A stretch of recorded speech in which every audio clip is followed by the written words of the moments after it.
Peak Wealth Management proudly presents Finding True Wealth with certified financial planner Nick Hopwood and accredited investment fiduciary Jim Pilat. Nick and Jim believe by making simple, good financial decisions, you can retire with confidence. And now, let's turn it over to your hosts, Nick and Jim. Welcome everyone to episode like 130 something, maybe 140. Is that the official one? I don't know. 130 something. Yeah. So welcome back in. It's been a little bit of time since we've been here. We'll just say, some technical difficulties, I guess, is a good excuse. So I'm Nick. And I'm Jim. And this is Jeff. Hi. Jeff Packer from the Packer Group. Infamous Packer Group. Yeah. The Packer Way. Yeah.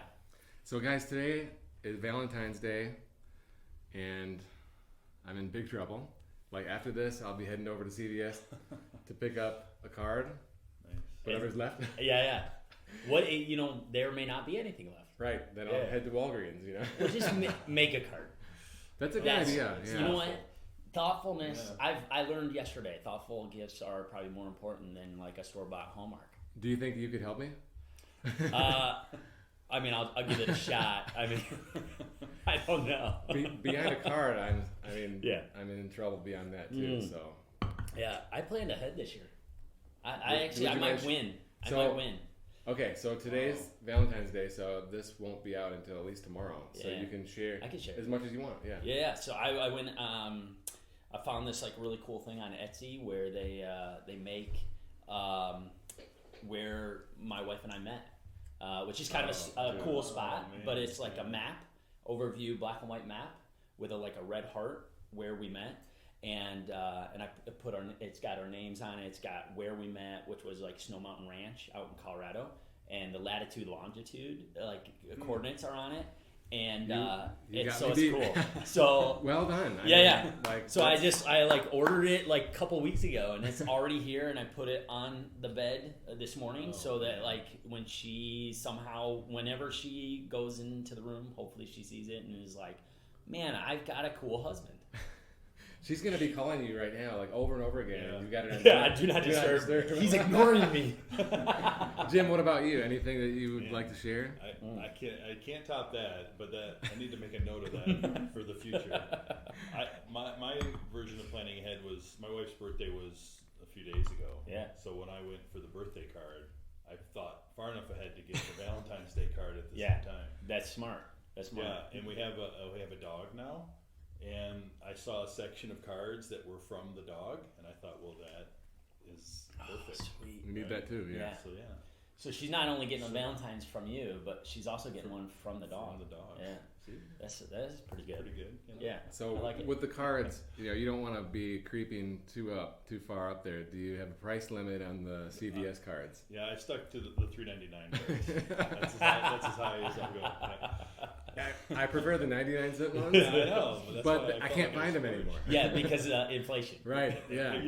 Another $1.99. They're $1.07 and 50 cents. There's no dollar store anymore. Yeah. Right? It's $1 whatever. $1.25 now. Yeah. All right. So thank you for sharing your Valentine's Day insights. We have Jeff here. He's a trusted friend and agent of the Peak family for many years now. And so wanted to rope him in here. We talked about it for a long time, having him on the podcast, but just never worked until today. Yeah. So we're glad to have you here. Well, thanks. So Jeff Packer of the Packer Group, you guys make widgets? What do you do? Yeah, we create dreams. We make dreams happen for people. So as I always tell people, when it comes to real estate, bottom line is shelter is one of the basic needs, right? So it is something that is unique to. Everybody needs it. So we try to do our best we can to walk people through the process of buying and selling real estate and investing into real estate, as we've talked before about. So yeah. And you've been in the business for some time and had a good level of success. So you have a huge team now. You have 20 people on your team. Yeah. That's remarkable. Yeah. I've been fortunate and blessed, and 17 years doing this, and I think we figured a few things out along the way. I think we got it And that's how you define. Pretty good system. So you've created your system, the Packer way. So what does that look like? Yeah. So for us, Jim and I kind of off air, we're talking a little bit about like some of the struggles that people have, and so part of, I think, what makes us uniquely us is we've got a system and approach that's kind of, at least what I think, is very thoughtful. It's very strategic. And so unfortunately with real estate, sometimes like as silly as it may sound, like it's like your biggest purchase of your life. I mean, 17 years of doing this, I've seen people just walk in, spend 15 minutes in a house, make an offer, and buy it. And then they're like, there's no return policies. You know what I mean? Like, so they're in this house, and I've seen people who probably spend more time figuring out what they want to eat at, on a fine restaurant than they do in a house. Picture me, cut to me, if we had better production value, right? Okay. You cut right to me pacing up and down the card aisle at CVS, trying to pick out a card for 15 minutes. Yeah. And this guy's making an offer on a house. I'll offer on a house in that amount of time. And so that's just always been a phenomenon that's been like kind of very interesting to me, that like people will spend very little time, but it goes to show the emotional aspect of it. Like it is true when people walk into a house, you kind of know. And we use the play on words, like there's a ton of houses out there, but there's only one home, and it's that one where you walk into and you just go, this is it, and some people do like kind of know right away, and things like that, and there are some people that will take more time. I mean, don't get me wrong, I've been in showings that last for an hour, but it's just funny when you're talking about years of spending time in a place. Most of those decisions are made in under an hour. And when you're dealing with upper end clients who have a lot of confidence, right? Then they probably they know. Yeah, I mean, they trust their judgment, right? Yeah, like I'm amazed at this, but one of my best friends, we spent one day up north looking at like 6 different properties, and the first one I showed them, they bought, and they made that decision that day. We had an offer written, deal done, and it's like you're talking like a pretty expensive home, and it was like very decisive, and so to your point, like that can happen quite easily. But I think it's easier in terms of like for us, like when we prep a client appropriately, like there's not everybody that can do that, right? Like and be that decisive. Back when the market was a gazillion homes on the market, 2008, 2009, 10. I mean, it was like it wasn't uncommon for like buyers to just want to turn over every stone, and like they were so slow to make a decision, and because if they waited 24 hours, 60 more homes would hit the market that met their criteria, right? Yeah. So they always had these options. Where now, I mean, because the market is the way it is, it's opposite. It's opposite of that, and so as a result, like there's so much sense of urgency. It's almost like the second showing has disappeared, right? There's nobody going back for a second look. You're out there. You got to make that decision right then and there, and if you're not, you're gonna miss out. So I have a client who is talking about getting into rentals, and they're working with someone else, a pre-existing relationship, and they emailed me like on the real estate website like 6 different listings, and they said, "Hey, take a look." And then he said, "Never mind, they're all pending." Yeah. Like, yep. And then I followed up a couple weeks later and was like, "Hey, how's it going?" And he said, "We can't even get to the showing on Saturday." Right. Yeah, some of them are that way. I mean, a good example this weekend. So we listed a house as a coming soon on Wednesday. Showing started Friday. So Friday we start showing the property, and then we were up to like, I don't know, 6 or 7 showings that got booked within the first hour of it hitting the market. And I texted my clients. I said, "What do you think the over/under is on for your showings for the weekend? You think we'll get over 30 or under 30?" And so I set the line at 30, and they were like, "Oh, we don't know." I said, "I think it's going to be over 30." And so when it hit over 30, I sent them a text, and we were actually at like I think it was like 36, showings, and ended up having 15 offers. So it's like almost 50% of the people walk through. Okay, so let's think about this as a case study. Okay. So if we have, first of all, like 36 showings, do you have to move out? Yeah, like, so they stayed all weekend at their mom and dad's house. Okay, so you just get out of there. They just got out of there. And then on Sunday night, you're feeling excited because you've got all these offers. Yeah. So then you do the whole like last final and offer deal. Yeah. So this particular client didn't want to do like a highest and best multiple offer situation, which was a little bit unique. Not everybody wants to do that. So as a real estate agent, technically by our code of conduct or a code of ethics, we're supposed to present every offer as quickly as possible, right? So because they didn't really want to do a highest and best, like all weekend, every time I'm getting an offer, I'm calling them, going through the details real quick with them and things like that. Sometimes I had multiple offers to go over with them because I have my own life going on sometimes, so it's like I can't call immediately, but within reason. So I'm calling and presenting these, and it just got to the point where I presented everything we had, Saturday morning, which by that point I had like six offers Saturday morning. So so they were toying with accepting one of them, and then my kids play soccer, so I was out playing, watching them play soccer in their soccer games this weekend. I called them back by dinner time, and there was 12 offers by then. So and there was one that was even better. Mm-hmm. So they were like, "Oh, we really like that," and I said, "Well, the deadline for that offer is like Sunday by 5," and so they said, "Okay, well let's let it go through Sunday, see what happens Sunday, and then we'll make a decision before the Super Bowl." And so sure enough, like an hour before the Super Bowl, I'm going over all the final offers. Like I said, it was like over 15, and so they ended up taking one. And even after we accepted it, I had like four more offers come in, and and that's tough because then I'm telling the agents like, "Hey, I'm sorry, you're just too late to the game," you know. But sometimes that happens. So if you have all these competitive offers, and what typically, rises to the top? Is it a cash offer? Is it a quicker to close? Yeah. Is it no inspection? Is it appraisal guarantee? Yeah. What is, in your opinion, the most important? Whatever's most important to the client. So the answer to what you just said, rattled off those things, it's all of the above. But at the end of the day, it's like I take time to really ask my clients what's most important to them.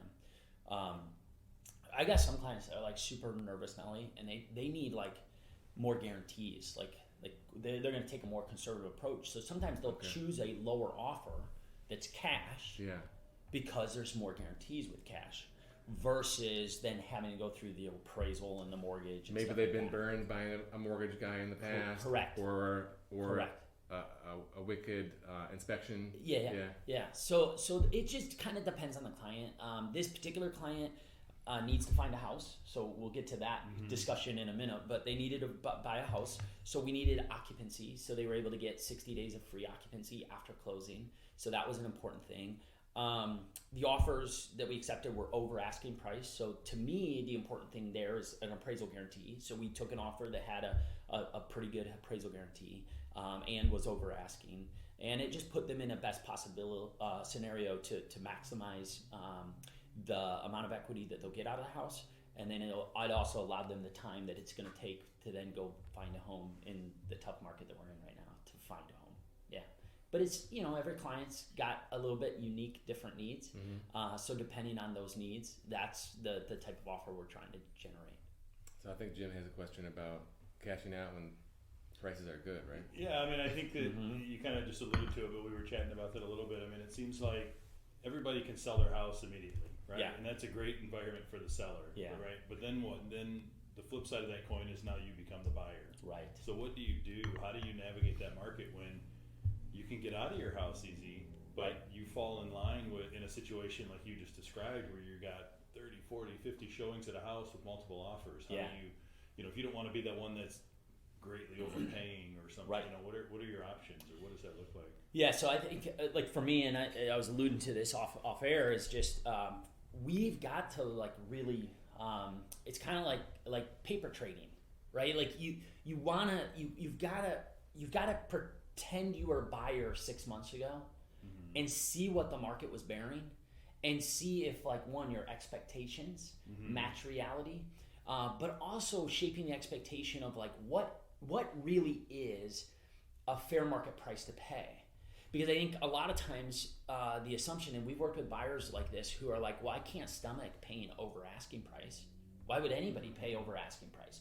And I get that concern or that question, but if that's what the market bears, then really is asking price market value? No. If market price is actually, if I can show that the average list to sale ratio is 105% per se, well then market value is 5% over asking price. So it's shaping that expectation with a buyer to say, you may have to pay 5% over asking. So then we've got to reverse engineer this thing. And so a lot of times what I will do with a client who needs to buy and sell is we'll start with them as a pretend buyer first. And I'll say, okay, what's your criteria that is important to you? So we figure out what they want to buy and things like that. And then we'll find out budget-wise where they can be at or what's comfortable for them. And I'll then say, okay, here's all the homes that sold in the last 6 months or 90 days or something like that in your price point over this most recent period of time, whatever we're looking at, that met your criteria. And then let's look through that stuff. And I want you to pick out like 5 to 10 homes that you like. And if there isn't 5 to 10 homes that you like, then you're not going to be able to buy a home right now.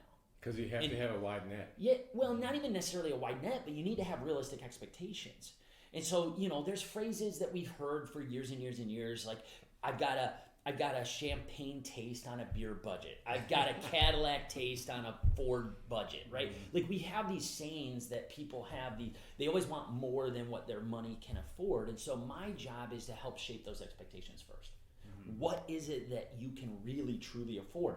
Because if your lender says, hey, you can buy up to, let's say, $600,000, but most homes are selling 105% over asking, so 5% over asking on a $600,000 home is $30,000 above list price. Well, if you can only pay $600,000, we shouldn't be looking at homes at $600,000.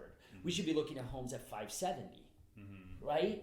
So the idea behind this is we've got to make sure, first and foremost, let's shape these expectations. Let's see what sold in the last 90 days in the price point that you're looking based on your criteria.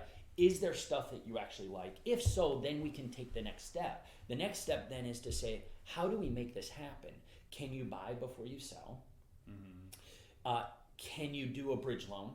Right, and so that's a whole different probably topic, but that's where you need to involve a mortgage company. Not every mortgage company can do them. Or make sure you have your home equity line of credit open. That is a good tool too. Yep, there's that's another option. If the bridge loan doesn't work, we oftentimes look at a home equity line of credit for somebody where they can buy using that, and then go that route. We're not in a market. We're probably doing something where we can like make contingent offers on contingent on purchasing a home that's contingent on the sale, and then working with agents who do a lot of listings. There's a lot of agents out there that work with buyers, but there's not a lot of agents. There's a much lower percentage of agents because most sellers care about experience. And so a lot of the experienced agents are the ones that are listing the homes. And so, case in point, I'm closing on a house today we never hit the market with. One of our buyers was looking for something in particular. I was getting ready to list exactly what they were looking for, and they gave us an offer that was something that we felt was similar to what if we would have hit the general market and created a bidding war on it, this would have been the type of offer we got. So they just made that offer so that they didn't have to compete with 50 other people for the house. They could just it was just them. They had first dibs. And so those are what we would call like a pocket listing and things like that. And those scenarios, they're still tough. They're not, as cut and dry as I'm maybe making this one out to seem, but it worked for these people. So they didn't have to get in a bidding war. They're getting the house based on what they wanted. The seller in this case happened to be me. I'm definitely getting what I wanted out of this whole deal, and it ended up working out for everybody in the whole scheme of things. So I'm closing on that one tomorrow, and it's a fantastic win-win-win. But when you're working with, this is where what makes the difference between like an okay real estate agent versus somebody who's well established, has strategic approaches and things like that. is that this is where the new value of what we bring to the table is that we're connected. We like actually an agent that I'm really good friends with sent me an email over the weekend, said, hey, this is a property I have coming up in Novi, $600,000 home. Do you have anybody on your team that's interested? I'm only opening it up to a couple of agents.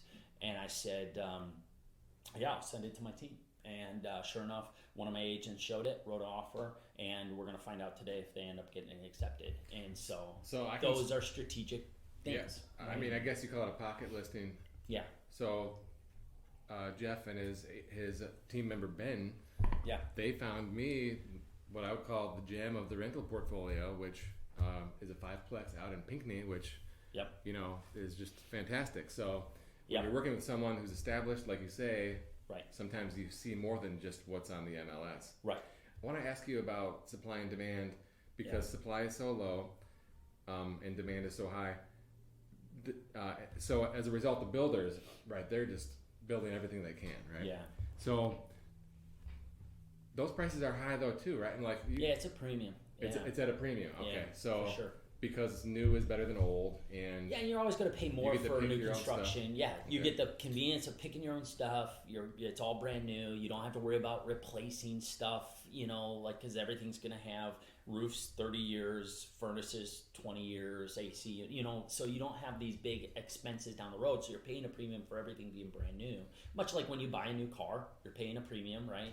And things like that. And so that's also one of the strategies when we're talking about buyers. Like sometimes we've got to encourage buyers to look at new construction as an option because there is no supply. But as the buying agent, you can work with the builder. Home builder. Yeah, right? Actually, I really recommend that because we've got. I've built personally. Others on my team have built, and then we've worked with a ton of people who have built over the years. And one thing I can say that's consistent is those who didn't have an agent working for their behalf, the build process usually was a lot stickier and a lot more bumps along the way than those that had agents, because the agents were able to help smooth those things out. Because in a lot of ways, the builders see us as their client because we're the ones who will keep bringing them people back.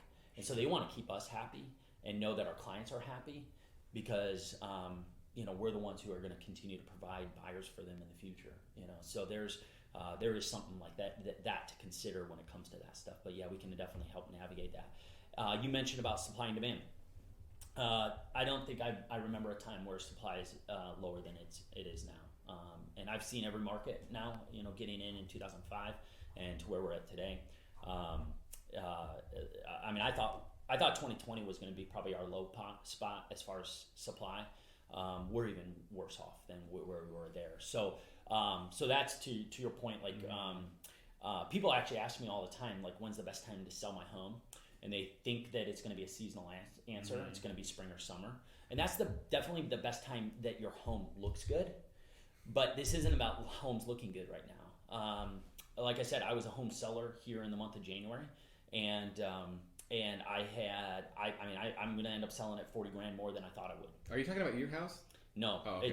It's an investment property. Okay. I flipped a house in Canton, and I thought I'd probably sell it for $320,000, and I'm selling it for $360,000. Nice. So the reality is that that's the market conditions right now. Okay, so I want to ask you real quick about rentals. So we talk about it, every week, but it's just kind of me talking. So I want to ask you. Okay. Yes. So you had this investment property. It sounds like if it was that much, it was probably like a triplex or something like that. The one that I just sold? Yeah. No, it's just single family home. Oh, okay. Yep. So I like to do the multiple door ones. Yes. So a rental. So I could ask you, why did you sell? You can share whether whatever you want. But so people say, rentals are selling for so much. I can get all my money out and have a great ROI. Yeah. But then I wonder, well, did you invest in that for the appreciation or for the income? Right. That's an important thing. And then the other part is, what are you going to do with that money now? Let's just say it was paid off, right? And there's no financing, right? Now, if you were investing for income, it probably had a high single-digit ROI, right? and you can't really get anything like that income-wise in the markets anymore. Right. So I'd look at it as a pension replacement, right? Because we don't have pensions, right. So the real estate is the pension, and now we're selling it, right? So I don't get it. Yeah. So I think there's two different strategies out there for people, and I think that we've never been busier with our investors right now who are buying stuff for rentals. So even though the prices who are buyers because the rent is so high. Because the rent is so high, so the numbers still work. And you and I have talked about this before. Is it's a numbers game. You have got to make sure that the numbers work. And if you can get a cap rate that's double digits, go after it. Yes. Right. And those don't exist. Though, yeah. Right? They're hard to find, but rents are so high right now. So there are some really good options, even though you might be paying a little bit higher for price. I always talk to people. There's multiple ways to invest in real estate, right? So there's the what a lot of people think of is the landlord, right? Like you're buying as many doors as you can, you're putting people in them, and now you've got the property management aspect and things like that, and the goal is to cash flow those, pay down the mortgages, and reallocate that money to buy more and more and more and more and build this portfolio. Love that strategy. I think that's great. There's pros and cons to it, but I think that's a fantastic strategy. For me personally, I'm a little bit different of an investor. I fix and flip. I don't want to hold long term, and so I buy stuff that's run down. I put that money to work, and then I reallocate it and move it into the next one and the next one and the next one. And the goal for me is to build. How many times can I do that in a year? With the same pile of money. With the same pile of money, and so you're multiplying it, right? Like so now all of a sudden I might be able to make 30 or 40% return on the same pile of money. Yeah. Depending on the opportunities that are there. So now granted, I don't have as many tax protections on that and stuff like that, so I'm still paying taxes and things, but all that's, figured. But the goal, so that's where my sweet spot is, where I'm at as an investor right now. And then I think there's the other aspect where I've helped clients do this, where they buy a vacation home that they love, that they want to spend maybe 1 or 2 or 3 weeks a year out of, and then turn it into a vacation rental when they're not using it. And so I've seen that strategy pay off dividends, where you are basically having those rentals pay down the mortgage, and you have a free place to stay every year to enjoy on the lake or whatever. It might be in the mountains, like a condo up in Boyne or wherever, but that you've got a place. And then again, the long-term play is that mortgage gets paid down, and you've got, by the time you retire, a paid for real estate, right? Mm-hmm. Yeah. Which, fits in well with what I believe philosophy-wise. I know it's what Peak believes philosophy-wise, is you've got to have a diverse portfolio. And part of that is if you can get $1 million of paid for real estate between your primary residence and other investment properties or more, that's paid off and free and clear by the time you retire, isn't that the sweet spot? Absolutely. And I've been doing some reading and some investigating. Even in downtown Plymouth, you can have a successful Airbnb. Yes. And who would have thought? Yeah, yeah. I've got actually a client right now that's bought a place in Livonia, and because that's what he could afford to do. Could not afford necessarily a place on water somewhere. Yeah. And he's running a successful Airbnb on a place in Livonia. So what's the draw, right? Yeah, you always get people like I took my team out to Iowa to study another top real estate team, and what do you think we did? We did not get hotel room. The first thing we did is let's rent a house, and so we did. Mm-hmm. And so here you are, in a small kind of college town area. We are renting this house for 3 of us guys that are out there doing a case study on this company and learning what we can, and it gave us the ample space we needed to be able to, we all had a bedroom, and then we all had communal space. I mean, I would much rather do something like that for a work trip standpoint than to pay for 3 hotel rooms. That's a pretty good point. Yeah. So, and I think you're seeing more and more of those types of situations popping up. Okay. So. Okay. Something else that, just to kind of add on that real quick, something else that goes against what most people think is we've seen, and we know clients who've had success renting a lake house through the winter. Yeah. Right? Yeah. It's not just a summer thing. Yeah. Who would have thought? Yeah. Well, and especially like December, because you get like the holidays. We've done that as a family. We've rented a place because we have all this family getting together. Well, my parents' house isn't big enough for all of us. I've got 3 other siblings. They're all married. They all have kids. It's like it's just too much. That's so like Daddy's Home too. Right. Remember Yes. that movie? Yeah. That movie. Yeah. Fantastic. Yeah. So it's that idea. We just rent a house and we have Christmas there, and it's a blast and stuff. Okay. So to your point, like my clients, a couple of my clients that have places up north, they've had before where they've gotten like 1 month rentals. Yeah. Instead of 1 week rentals, they've gotten 1 month rentals during the winter. And they're like, this is great because like normally we wouldn't have that many people up there. Right. Or if they did have people up there, it would only be on like the weekends for like ski weekends or something. So these are, again, there's different ways to invest into real estate. We didn't even get into like commercial or other options, listing syndications, but there's all these options. And again, everybody has their, I guess, level of risk that they're willing to take. Right? Like for me, my wife's, so my father-in-law, my wife's dad, owns a huge property management company and did rentals in Kansas for years. That's what he did, And the headaches that I saw him do, that to me is like, I'm not necessarily as interested in that. So where the fix and flip, my headaches are contractors. And because I have a long-standing relationship with these contractors, my headaches are pretty minimal. And because I already know how to buy and sell properties, and this stuff comes to my lap all the time. I mean, this property was one where they needed to sell. I made them an offer to buy because when I went out there to talk to them about listing the home up, it just made sense for me to be the buyer. And they loved it. I loved it. It was a win-win. And like I said, I'm making good money on it, and it's just another way of investing, that's there. Yeah. I have another question about buying and selling. Yeah. So this is the Retire with Confidence podcast, and sometimes when people are retiring, right, they want to downsize, right? Yeah. Maybe the kids are just now getting out. Maybe they want to have less maintenance. Yeah. Maybe it's maybe there's a big mortgage or something, but the house is worth enough now they can go pay cash. Yeah. Right. Do you work with people who are transitioning into retirement? And what kind of advice or what kind of wisdom could you share about that experience? Yeah. So I actually just had lunch at Carl's Cabin last week with a client who's doing that, and he's retiring in March, and then April and May, he basically getting paid while he takes some time off and things like that.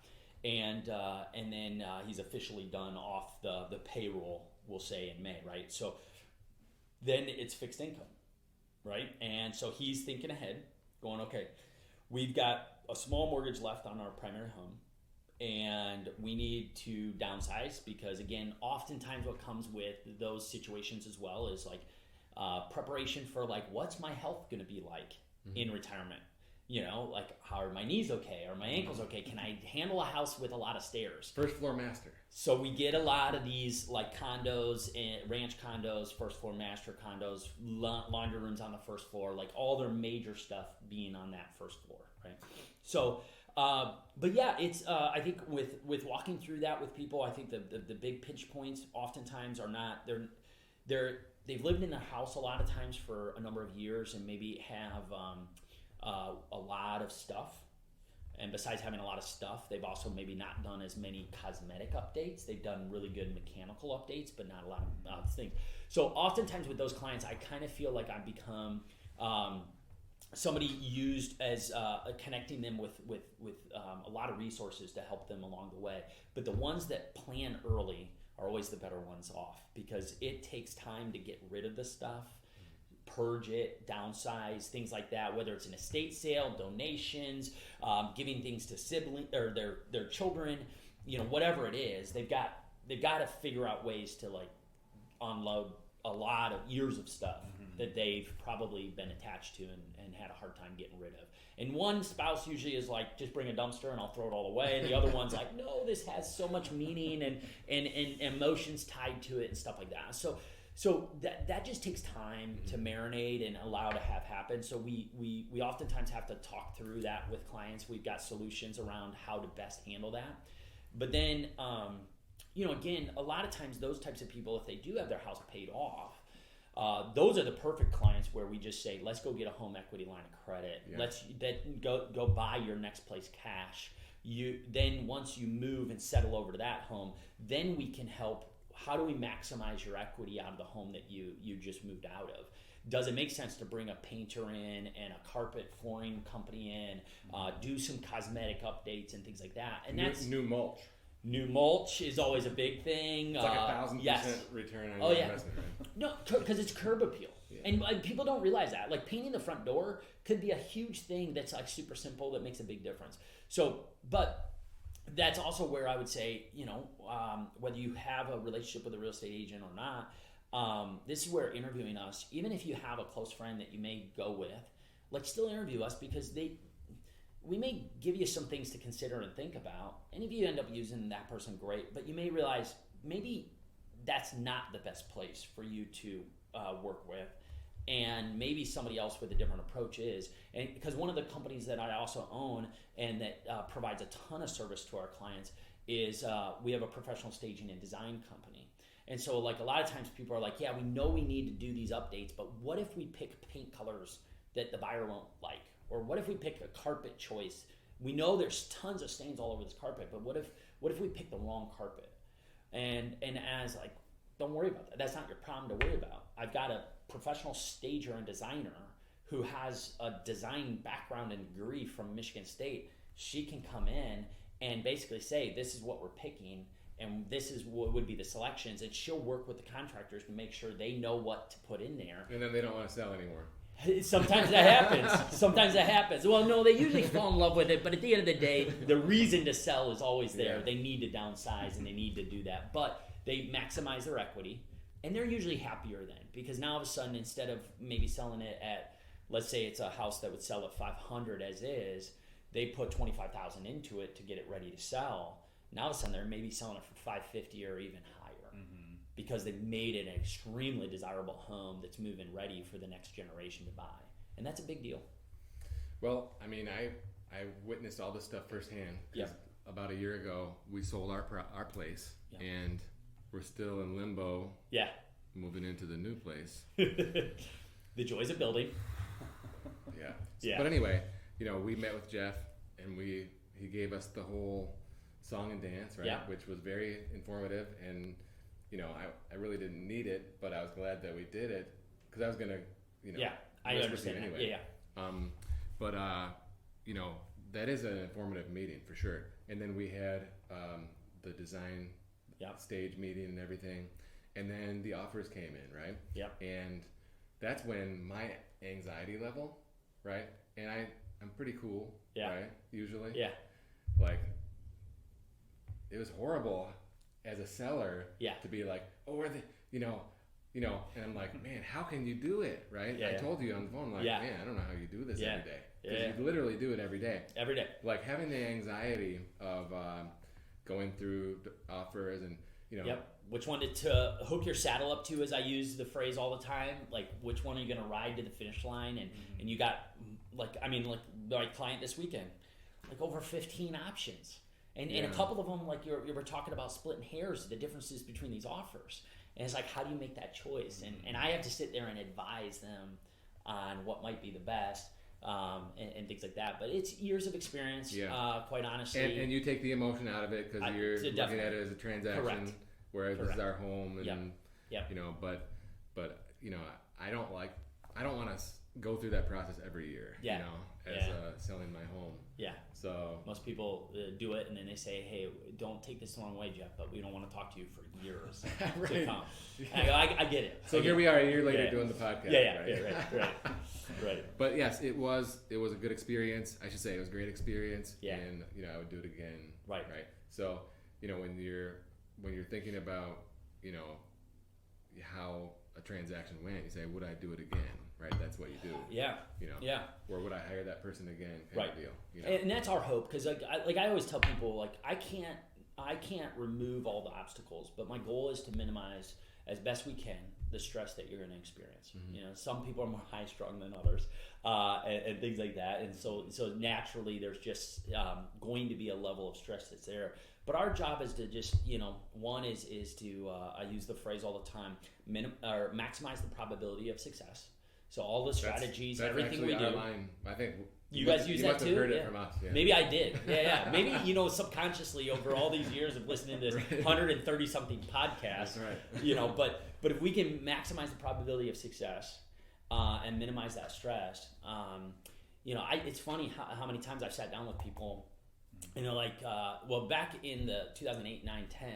I'd sit down with people and they would be like, man, you're the only one who's positive about like and feel confident about selling our house. Like every agent we hire or interview has been like somewhat depressed. And I said, well, it's a depressing time in real estate, you know, back in 2008 and 9. But now, you know, it's easy to be a bit more optimistic, obviously, because the market's so hot and strong. But the reality is that I'm amazed at how much feedback we get where most agents just don't have a strategy. You know, or they don't, you know, it's kind of like I talk about this phrase that Zig Ziglar said all the time, all those years ago, but like his wife would cut the end of the ham off every time they cooked the ham, and he's like, why do you cut the end of the ham off? And she's like, well, I don't know, my mom always did it. So they ask her, you know, mom, like, why do you do it? Well, I don't know, but my mom always did it. So they go to grandma, and grandma's like, well, I don't know why you guys do it, but I did it because I had too small of a pan. You know, and so I use that story from Zig Ziglar all those years ago that he used to say, because I think there's a lot of people that we're in a copycat industry. And so a lot of people are out there doing things because they saw somebody else do it or whatever. Most of what we do has been really at the roots of what we do strategically been, this is what we think is going to be best for our clients. And we're not trying to just copycat. We're trying to lead the way and try new things, do new things. And as we do that, let other people copycat us. I have no problem with that. But I don't want to be the one who's following. I want to be the one leading in this industry and in this approach and whatever market conditions we have. Because we're going to have good markets. We're going to have bad markets. But the reality that I've learned, at least in 17 years of doing this, no matter what, people need to buy and sell homes. So it doesn't matter if interest rates start climbing, like that's the big threat right now. Guess what? They were at like 12, 14% in the 80s, and houses still sold. Actually, prices still went up during that time.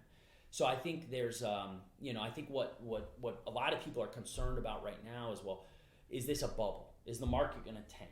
And things like that. And so this is where I encourage people, just have a conversation with us, because for a podcast, I mean, I could talk for half a day, several hours on all the variables that are at play right now in the current market conditions and why we're where we're at. You know, supply chain issues with building, all that stuff. We could talk about interest rates. We could talk about the volatility of the market and the consumer confidence that creates or doesn't create, and things like that, and all these concerns. The creation of new housing every year, and the difference of how many houses get destroyed every year through natural disaster or just functional obsolescence and things like that, and how that impacts everything. But at the end of the day, like we it takes a professional to sit down and help clients understand why now, probably buying now is going to be better than buying 3, 4, 5 years from now. Right. And that's hard to say, because I don't have a crystal ball. I don't know for sure, but all the indicators that we're looking at, all those variables that I just mentioned, suggest that the market's going to continue to go up. And you could say that if you're looking at many different types of assets, right? Like you could use the market, the real estate market, stock market, among others, and think, right. Well, it might, like the stock market, for instance, it might go down from here, but in 5 years it'll probably be more. Hopefully. Not advice, right? Yeah. Probably be higher. Yeah. Right? So if you think of it like that, I right. Totally get your point. Right. Well, and how many of us thought that the stock market would do what it did in 2020? Right? Like, not many people would have predicted the run that it went on after it dipped as low as it did.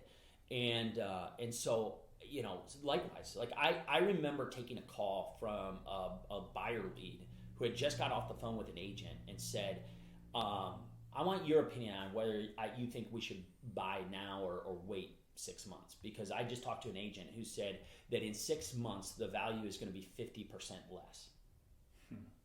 And I said to that buyer, I said, look, I don't know who you talked to, and I don't know how long they've been in the industry, but I lived through one of the worst economic recessions of our generation in 2008 and 9. And I said, at worst, we were losing 1% of value a month. And so if you're telling me that in 6 months we're going to lose 50% of value, that would be like unfathomable, because we saw 1% of value being lost when we were in, this crazy, crash of the subprime market. Yeah, it's totally different. I mean, I can see the case of bullish prices in real estate based on supply and demand, inflation, yep. Right? We're talking about real assets which benefit the most from inflationary environment. Correct. And, we talked about this on your podcast, yep. on your video, coffee combo. Yes. The fact that there's so many people in their 30s who are not homeowners. Right. Yeah. So there's going to be another demand wave. Yeah. So it's not going to be all in one day. Right. But we're talking about like a decade of future demand. Yeah. So I don't. That's why I'm like, well, if you sell today because the price is high, what are you going to do with the money, right? Right. Like, as long as you have a plan to reinvest it into something, whether it's real estate or something that you're at least going to get a really good return on. I think that's what you've got to figure out. Right. And for me, if we look at what's going on in the market, I mean, there's a good chance you're going to continue to see 10 to 15% growth, maybe even more, in real estate year over year. I don't know, what your guys' forecast of the stock market is going to be over the next year, but it's probably not going to be that high.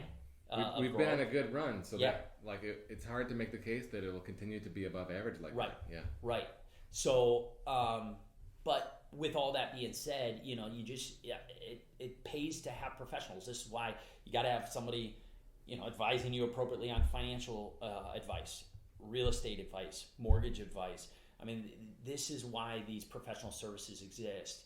And that's always my concern, because people kind of go, well, the market's so hot, I can sell my home on my own. Yeah, you could. I mean, monkeys literally could sell your home right now. But are they going to maximize the value of it? Are they going to help you be able to make more money, even after expenses? And all of that is it's a math formula, looking at it and going, there is a path forward where even paying a real estate agent, and everybody's like, oh, those commissions, blah, blah, blah. I can net you more money than if you were to do it on your own. And I'm convinced. Yeah. Mm-hmm. So, yeah. I'm listening. I'm watching. I like you. Right? You've got a nice watch. Right? Pretty nice. How can I get in touch? Not too nice, right? But nice enough. Welcome home. Detroit.com. Yes. So, yeah, our website's welcomehomedetroit.com. You can always email me at jeff@welcomehomedetroit.com. So I can speak with you or a member of your team Yep. and talk about if I'm looking to buy, if Yep. I'm looking to invest, Yep. if I'm looking to sell, Yeah. right? We talked about pretty much all these different types of transactions. Yep, and we're all uniquely equipped to be able to handle that. So whether you're looking at new construction, whether you're looking at investment properties, I've got 2 agents that's pretty much all they do is work with our clients that are looking at investment properties. We've got agents that know how to handle land purchases and all the nuances that go with those. So whatever it is, and then obviously your typical, buy-sell transactions and things like that. But like I said, the unique thing about us is that we've got a strategy that'll help you unravel the confusion of what comes first. Do I buy first? Do I sell first? What makes sense for me? And there's not a one-size-fits-all. There never has been. That's never what we're going to come at this approach-wise. You are uniquely you. Your situation's unique. We're going to sit down with you and say, how does this make sense for you? And go from there. And so we want the upcoming Coffee Convos video to be the highest viewed one ever. Yes, so, that'd be awesome. Yeah. Yeah, it's getting released, dropped this week. Okay, so Do most people access that through YouTube, through Facebook, through your website? Yeah, so you can go on to all of our social media channels are at the Packer Group. Okay. So at the Packer Group, Packer is spelled not like the car that was made way back in the day, the Packard. And it's not the Hewlett Packard. I get that one a lot, but it's Packer like the football team that Aaron Rodgers plays for. So thepackergroup.com. You should grow your hair out like him right now. I don't think. Yeah, that would look atrocious with the. We talked about the stress of doing real estate. This is why I'm only 23 and I've got hair that looks like I'm 62. So you could probably have a big white beard. Oh, it'd be super white. I shaved this morning so it wouldn't come through. So yeah. All right. Well, hey, we appreciate you stopping by to visit us today. Thanks for having me on. A lot of great stuff. You guys are awesome. Appreciate you guys. Yeah. Thanks, Jeff. Yeah. Appreciate it. Until next time. You've been listening to Certified Financial Planner Nick Hopwood and accredited investment fiduciary Jim Pilat on the Finding True Wealth podcast, sponsored by Peak Wealth Management. You can learn more about Peak Wealth Management by visiting peakwm.com or follow on Twitter at nhopwood1.